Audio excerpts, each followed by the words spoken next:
ये कहानी है नोफल और अलीसा की। दोनों आपस में सेकंड कज़न्स हैं। हीरोइन हीरो के घर पे रहती है due to certain reasons. Hero की एक पूरी जॉइंट फैमिली है, उसके अम्मी अब्बू, उसकी 3 बहनें होती हैं, सब एक साथ रहते हैं। हीरोइन का बचपन से रिश्ता तय होता है कहीं और हीरो भी कमिटेड होता है कहीं और। बट उनकी लाइफ में ऐसा क्या ट्विस्ट आता है वो आपको स्टोरी सुनकर ही पता लगेगा। घरेलू सी स्टोरी है।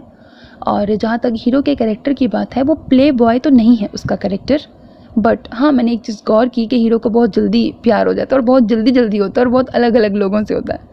एक वक्त में नहीं सबसे होता, लेकिन हाँ बहुत जल्दी वो मूव ऑन कर जाता है, ऐसा लाइक मुझे लगा। बहरहाल ये मेरा थॉट भी हो सकता है, आप लोग जब सुनेंगे। हाँ, इस नॉवल की हैप्पी एंडिंग है और जो हीरो है वो स्टूडेंट का टीचर भी होता है, उसने उसको पढ़ाया भी होता है, अपनी बहन को भी पढ़ाता था तो वो उसको भी पढ़ा दिया करता था। ठीक है, बाकी हैप्पी एंडिंग है इस नॉवल की। उम्मीद है आपको पसंद आएगा। अपना बहुत ख्याल रखिएगा नेक तमन्नाओं के साथ। अल्लाह हाफ़िज़।